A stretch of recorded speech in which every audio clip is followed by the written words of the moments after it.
picked up this Superlux PRA 628 Mark II microphone on Fleabay. So yeah, it ended up costing me less than £40 all in. So I thought it would be quite good to do a little shootout with the microphones that I already have, which I normally use for miking up guitar, guitar amps, which are up here. So the ubiquitous Shure SM57 and a Sennheiser E606. My Shure might possibly be a Chinese knockoff. I don't know. Yeah. So I'm just going to do a very quick shootout using my Orange Tiny Terror and my LPJ, which needs a good setup, which will be the subject of a video at some point very soon, hopefully, if I ever get around to it. Let's do a pretend unboxing, because I have opened it up. I haven't used the microphone yet, but I have opened it up. Thrown into the package was also this 6-meter XLR cable, but it's pretty cheap. It's not a very nice cable, but still, you know, it's another cable that, you know, you might need in an emergency. So opening it up, you find the data sheet, amp clamp with a gooseneck on it, which is pretty cool. I'm not sure how sturdy and robust it is. It's all very plasticky and not the best kind of plastic, but still quite cool. It saves you on a mic stand. The idea is you clip it onto the edge of your amp and point it. So yeah, we'll give that a go. However, I'm not sure it will fit on my orange cab, but we'll see. And of course comes in a pouch, which is good. I hate it when microphones don't come with pouches. Now, this is the microphone. The clip wasn't on it when I got it. Well, not surprisingly. And it was so hard to get on. The clip, it's almost too small. So it took me about half an hour to actually figure out how to get it on, and in the end it was just keep pushing until it finally went. It's a pretty attractive microphone, I guess. Kind of vintage vibes. So quite similar in a way to the Sennheiser, only it's heavier and quite a bit wider. Both silver on the front, so that's good. So yeah, we shall rig it up and see how it goes, and I will go through each microphone in turn, just playing some clean sounds and also some distorted sounds. I'm not going to go mad with the huge range of things, tones. That's something I'll do in a different video at some point in the future. But yeah, should be fun. Because of the design of the microphone, the physical form of it, it's designed so that you can throw it over the top of the amp like that, negating the need for a stand. You wouldn't want to do this in the studio because it obviously limits your mic placement on the speaker, but for a gig, you know, where it might be tiny on stage or whatever, you don't want another microphone stand getting in the way, then this would be great.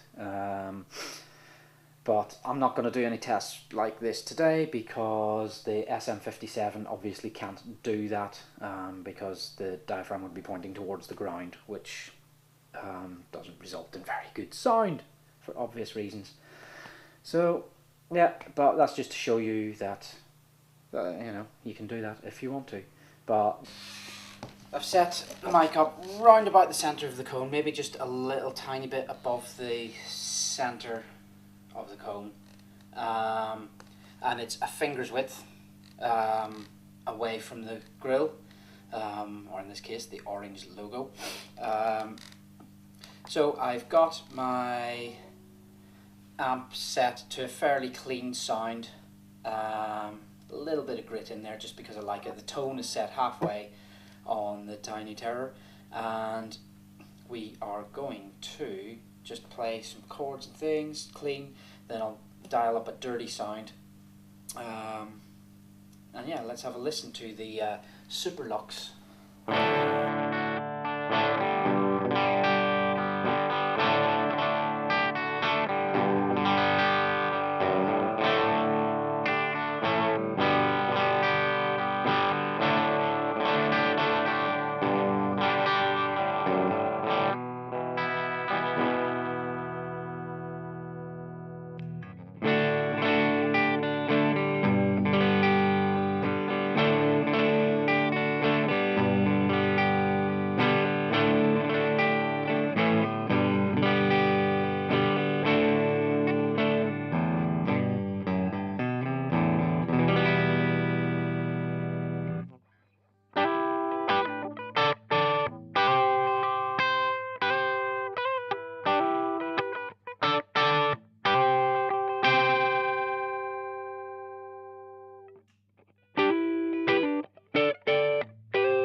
So there we have it, the rogues gallery of microphones. You might have spotted that I threw in an extra microphone, Red 5 Audio RVD30.